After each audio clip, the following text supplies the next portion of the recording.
Ladies and gentleman, ನೆಲ ಜಲ ಭಾಷೆಗಾಗಿ ಪ್ರಾಮಾಣಿಕ ಪತ್ರಿಕೋದ್ಯಮ. ನೀವು ನೋಡ್ತಾ ಇದ್ದೀರಾ ಫೋಕಸ್ ಟಿವಿ.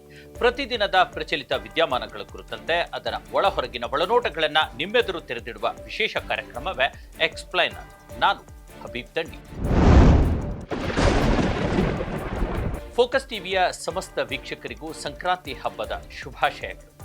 ಎಸ್ ವೀಕ್ಷಕರು, ಸಂಕ್ರಾಂತಿ ಹಬ್ಬಕ್ಕೆ ಒಂದು ದೊಡ್ಡ ಸುದ್ದಿ ಇವತ್ತು ಹೊರಗಡೆ ಬಂದಿದೆ. ಅದು JDS ಪಕ್ಷದಿಂದ, ಅದರಲ್ಲೂ JDSನ ವೀರಾಧಿವೀರ ಅಂತಾನೆ ಕರೆಸಿಕೊಳ್ಳುವಂಥ HD ಕುಮಾರಸ್ವಾಮಿ ಅವರಿಂದ ಈ ಒಂದು ಸಂಕ್ರಾಂತಿ ಹಬ್ಬಕ್ಕೆ ಅವರು ಒಂದು ಬಿಗ್ ಅನೌನ್ಸ್ಮೆಂಟ್ ಮಾಡಿಬಿಟ್ಟಿದ್ದಾರೆ. ರಾಜ್ಯ ರಾಜಕಾರಣಕ್ಕೆ ನಾನು ವಾಪಸ್ ಬರ್ತೀನಿ ಅನ್ನುವಂಥ ಒಂದು ಅನೌನ್ಸ್ಮೆಂಟ್ ಅನ್ನ HD ಕುಮಾರಸ್ವಾಮಿ ಮಾಡಿಬಿಟ್ಟಿರ್ತಕ್ಕಂಥದ್ದು. ಅಲ್ಲ, ಈಗಿರ್ತಕ್ಕಂಥ ಕೇಂದ್ರ ಸಚಿವ ಹೊಣೆಗಾರಿಕೆ ಏನು? ಹಾಗಾದ್ರೆ ರಾಷ್ಟ್ರ ರಾಜಕಾರಣದ ಕಥೆ ಏನು? ಹಾಗಾದ್ರೆ ಮುಂದಿನ ದಿನಗಳಲ್ಲಿ ರಾಜ್ಯದಲ್ಲಿ ಯಾವೆಲ್ಲ ಬದಲಾವಣೆಗಳಾಗಬಹುದು? ಎಲ್ಲದಕ್ಕಿಂತ ಮುಖ್ಯವಾಗಿ ಹೀಗೆ ರಾಷ್ಟ್ರ ರಾಜಕಾರಣವನ್ನ ಬಿಟ್ಟು, ಅಲ್ಲಿನ ಕೇಂದ್ರ ಸಚಿವ ಸ್ಥಾನವನ್ನು ಬಿಟ್ಟು ಕರ್ನಾಟಕ ರಾಜ್ಯಕ್ಕೆ, ರಾಜ್ಯ ರಾಜಕಾರಣಕ್ಕೆ ಬರುವಂಥ ಅವಶ್ಯಕತೆ ಏನಿತ್ತು? ಯಾಕೆ ಇಷ್ಟು ತುರ್ತಾಗಿ ಬರ್ತಾ ಇದ್ದಾರೆ ಕುಮಾರಸ್ವಾಮಿ? ಮತ್ತು JDS ಪಕ್ಷದ ಇಂದಿನ ಸ್ಥಿತಿಗತಿ ಏನು ಮತ್ತು ಇದರ ಪರಿಣಾಮ ಏನು? ಕುಮಾರಸ್ವಾಮಿ ಅವರು ರಾಜ್ಯ ರಾಜಕಾರಣಕ್ಕೆ ಬಂದರೆ ಇದರಿಂದ ಆಗುವಂತಹ ಪರಿಣಾಮ ಕಾಂಗ್ರೆಸ್ ಪಕ್ಷದ ಮೇಲೆ ಏನಾಗುತ್ತೆ ಮತ್ತು ತಮ್ಮ ಮಿತ್ರ ಪಕ್ಷ ಮೈತ್ರಿ ಹೊಂದಿರತಕ್ಕಂಥ BJP ಮೇಲೆ ಏನಾಗುತ್ತೆ ಅನ್ನುವಂಥ ದೊಡ್ಡ ಪ್ರಶ್ನೆಗಳು ಇವತ್ತು ಹುಟ್ಕೊಂಡಿವೆ.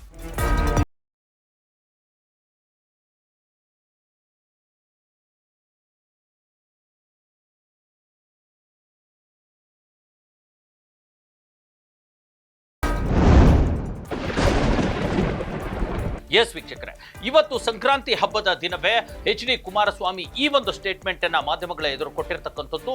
ನಾನು ರಾಜ್ಯ ರಾಜಕಾರಣಕ್ಕೆ ಬರ್ತೀನಿ, ಆದ್ರೆ ಅದು ಯಾವಾಗ ಅನ್ನುವಂಥದ್ದು, ಯಾವ ತಿಂಗಳು, ಯಾವ ದಿನ ಅಥವಾ ಯಾವ ಹೊತ್ತು ಅನ್ನುವಂಥದ್ದು ನಾನು ಶೀಘ್ರದಲ್ಲೇ ಪ್ರಕಟ ಕೂಡ ಮಾಡ್ತೀನಿ ಅನ್ನುವಂಥ ಒಂದು ರಾಜ್ಯ ರಾಜಕಾರಣಕ್ಕೆ ವಾಪಸ್ ಬರುವಂತಹ ಕಹಳೆಯನ್ನ ಈಗ HD ಕುಮಾರಸ್ವಾಮಿ ಊದು ಬಿಟ್ಟಿದ್ದಾರೆ.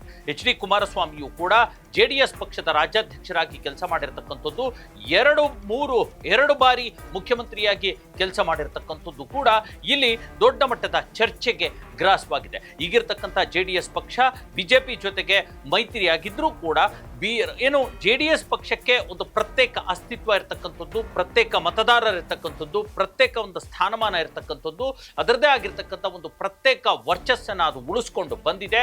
ಹಲವಾರು ದಶಕಗಳಿಂದ ತನ್ನದೇ ಆಗಿರ್ತಕ್ಕಂಥ ಅಸ್ತಿತ್ವವನ್ನ ಅದು ಕಾಪಾಡಿಕೊಂಡು ಬಂದಿದೆ. ಈಗ HD ಕುಮಾರಸ್ವಾಮಿ ಅವರು ರಾಜ್ಯಕ್ಕೆ ಬರ್ತಾ ಇರುವ ಹಿನ್ನೆಲೆ, ಅದರಲ್ಲೂ ಕೂಡ ಪ್ರಮುಖ ಕಾರಣ ಏನು ಅನ್ನೋದನ್ನ ನಾನು ನಿಮಗೆ ಹೇಳ್ತೀನಿ. ಅದರ ಪ್ರಮುಖ ಕಾರಣ, ಈಗಾಗಲೇ DK ಶಿವಕುಮಾರ್ ಅವರು ಅವರಿಗೆ ಅಧಿಕಾರ ಹಸ್ತಾಂತರ ಆಗದೆ ಇರುವಂತಹ ಹೊತ್ತಿನಲ್ಲಿ, CM ಕುರ್ಚಿ ಸಿಗದೆ ಇರೋ ಹೊತ್ತಿನಲ್ಲಿ ಅವರು BJP ಕಡೆಗೆ ಮುಖ ಮಾಡಿದ್ದಾರೆ ಅನ್ನುವಂಥ ಒಂದು ಆಂತರಿಕ ಮೂಲದ ಮಾಹಿತಿಗಳು ಕೇಳಿ ಬರ್ತಾ ಇವೆ.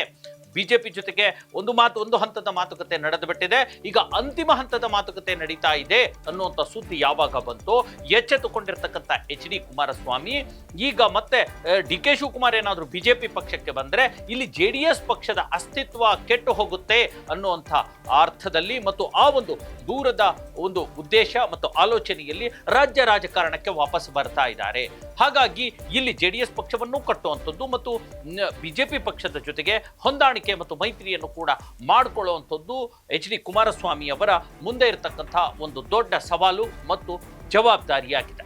ಯಾವ ಸ್ಥಾನದಲ್ಲಿ ಇರಬೇಕು ಅನ್ನೋದು ತೀರ್ಮಾನ ಮಾಡೋದು ಅವರು, ನನ್ನ ಕೈಲಿಲ್ಲ. ಆದರೆ ರಾಜ್ಯದ ರಾಜಕಾರಣದಿಂದ ನಾನು ದೂರ ಸರಿತೀನಿ ಅಂತಕ್ಕಂಥದ್ದು ಯಾರಾದರೂ ತಿಳ್ಕೊಂಡಿದ್ರೆ ದೂರ ಸರಿಯತಕ್ಕಂಥ ಪ್ರಶ್ನೆ ಇಲ್ಲ.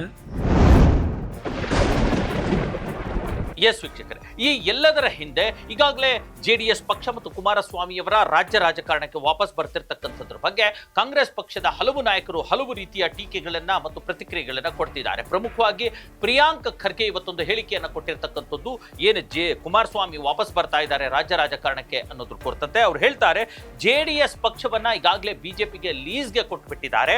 ಹಾಗಾಗಿ ಅವರಿಗೆ, ಕುಮಾರಸ್ವಾಮಿ ಅವರಿಗೆ ಕೇಂದ್ರದಲ್ಲಿ ಯಾವುದೇ ಸ್ಥಾನಮಾನ ಸಿಗ್ತಾ ಇಲ್ವೇನೋ, ಅದಕ್ಕೆ ರಾಜ್ಯಕ್ಕೆ ವಾಪಸ್ ಬರ್ತಾ ಇದ್ದಾರೆ.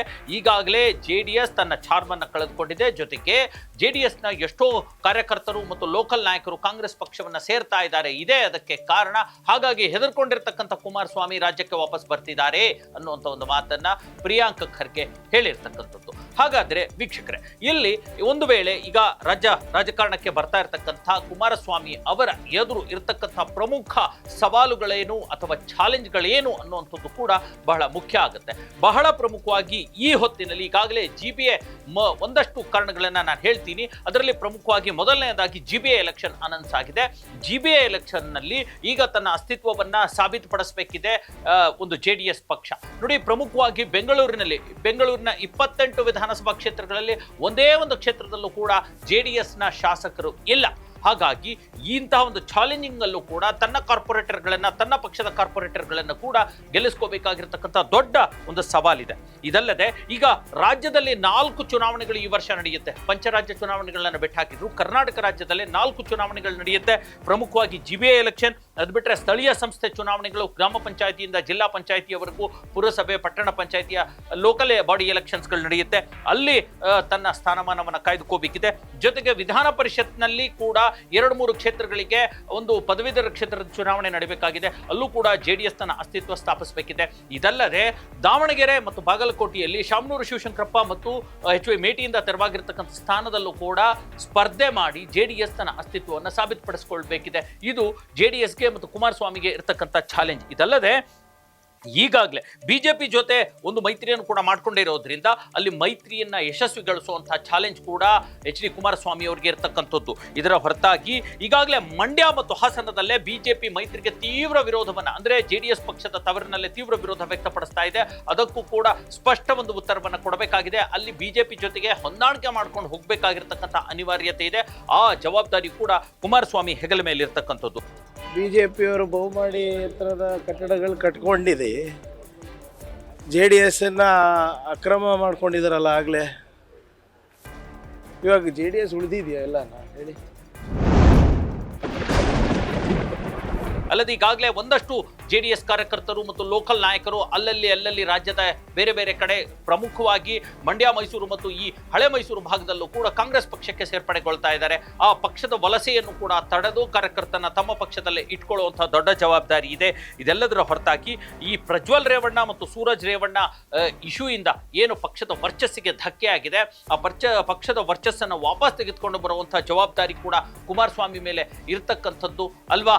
ಇದು ದೊಡ್ಡ ಹೊಡೆತ ಕೊಟ್ಟಿರ್ತಕ್ಕಂಥದ್ದು. ಇದ್ರ ಜೊತೆಗೆ ಈಗ DK ಶಿವಕುಮಾರ್ ಮತ್ತು ಬಿಜೆಪಿ ಒಂದು ಒಕ್ಕಲಿಗ ನಾಯಕರ, DK ಶಿವಕುಮಾರ್ ಅವರ ಒಂದು ಟಾರ್ಗೆಟ್ ಆದರೆ ಕುಮಾರಸ್ವಾಮಿಗೆ ಬಿಜೆಪಿಯಲ್ಲಿ ಒಂದಷ್ಟು ಜನ ಒಕ್ಕಲಿಗ ನಾಯಕರಿದ್ದಾರೆ. ಆ ಒಕ್ಕಲಿಗ ನಾಯಕರ ಮೇಲೂ ಕೂಡ ಒಂದಷ್ಟು ಹಿಡಿತ ಸಾಧಿಸಿ ತಾನೇ ನಾಯಕ ಅನ್ನುವಂಥದ್ದು ಸಾಬೀತುಪಡಿಸಬೇಕಾಗಿದೆ HD ಕುಮಾರಸ್ವಾಮಿ ಅವರಿಗೆ. ಅದು ಕೂಡ ದೊಡ್ಡ ಮಟ್ಟದ ಚಾಲೆಂಜ್. ಇದೆಲ್ಲದರ ಹೊರತಾಗಿ ಮತ್ತೊಂದು ಚಾಲೆಂಜ್ ಇದೆ. ಕುಟುಂಬ ರಾಜಕಾರಣದ ಆರೋಪ JDS ಪಕ್ಷದ ಮೇಲಿದೆ. ಆ ಕುಟುಂಬ ರಾಜಕಾರಣದ ಆರೋಪವನ್ನು ತೊಡೆದು ಹಾಕಬೇಕಾಗಿರ್ತಕ್ಕಂಥ ಚಾಲೆಂಜ್ ಇದೆ. ಇದಲ್ಲದೆ ಈಗಾಗಲೇ JDS ಪಕ್ಷ ಕೇವಲ ಒಕ್ಕಲಿಗರ ಪಕ್ಷ ಅನ್ನುವಂಥ ಒಂದು ಆರೋಪ ಕೇಳಿ ಬರ್ತಾ ಇದೆ. ಯಾಕಂದ್ರೆ ಅದು OBC ಮತಗಳನ್ನ ಒಂದಷ್ಟು ಕಳ್ಕೊಂಡು ಬಿಟ್ಟಿರ್ತಕ್ಕಂಥದ್ದು. ಎಲ್ಲದಕ್ಕಿಂತ ಪ್ರಮುಖವಾಗಿ ಅಲ್ಪಸಂಖ್ಯಾತರು JDS ಪಕ್ಷದಿಂದ ದೂರ ಆಗಿದ್ದಾರೆ. ಜಾತ್ಯತೀತ ನಡೆಗಳನ್ನ ಪ್ರದರ್ಶಿಸಿ ಅಲ್ಪಸಂಖ್ಯಾತರನ್ನ ಮತ್ತೆ ಅವರು JDS ಪಕ್ಷಕ್ಕೆ ವಾಪಸ್ ಕರ್ಕೊಂಡು ಬರಬೇಕಾಗಿರ್ತಕ್ಕಂಥ ದೊಡ್ಡ ಚಾಲೆಂಜ್ಗಳು ಕುಮಾರಸ್ವಾಮಿ ಅವರ ಮುಂದೆ ಇರೋದ್ರಿಂದ ಈಗ ಕುಮಾರಸ್ವಾಮಿ ಅವರ ಕಂಬ್ಯಾಕ್ ಏನಿದೆ ಅದು ಹಲವಾರು ಜವಾಬ್ದಾರಿಗಳನ್ನ, ಒಂದು ಚಾಲೆಂಜಸ್ಗಳನ್ನ ಕುಮಾರಸ್ವಾಮಿ ಅವರ ಮೇಲೆ ಇಟ್ಟಿದೆ.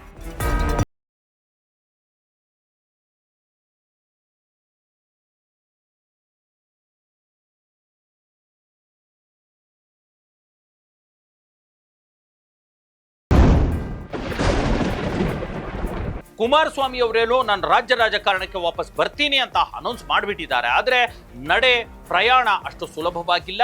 ಸಾಕಷ್ಟು ಚಾಲೆಂಜ್ಗಳನ್ನ ನಾನು ನಿಮ್ಮ ಮುಂದೆ ಬಿಚ್ಚಿಟ್ಟಿದ್ದೀನಿ. JDS ಪಕ್ಷದ ನಡೆ ಮತ್ತು ಇತರೆ ಪಕ್ಷಗಳ ನಡೆ, ಅದರ ಒಳಮರ್ಮ, ಒಳಸುಳಿಗಳನ್ನ ನಿಮ್ಮ ಎದುರು ಬಿಚ್ಚಿಟ್ಟಿದ್ದೀನಿ. ಹೇಗೆ ಇವನ್ನೆಲ್ಲ ನಿಭಾಯಿಸ್ತಾರೆ ಅನ್ನುವಂಥದ್ದು ಮುಂದಿನ ದಿನಗಳಲ್ಲಿ ಸಾಬೀತಾಗಲಿದೆ. ಇದಾಗಿತ್ತು ಇವತ್ತಿನ ಎಕ್ಸ್ಪ್ಲೇನರ್. ಮುಂದಿನ ಮತ್ತೊಂದು ವಿಚಾರದೊಂದಿಗೆ ನಿಮ್ಮ ಮುಂದೆ ನಾನು ಬರ್ತೀನಿ. ಅಲ್ಲಿವರೆಗೂ ನೋಡ್ತಾ ಇರಿ ನೆಲ, ಜಲ, ಭಾಷೆಗಾಗಿ ಪ್ರಾಮಾಣಿಕ ಪತ್ರಿಕೋದ್ಯಮ, ನಿಮ್ಮ ಫೋಕಸ್ ಟೀಮ್.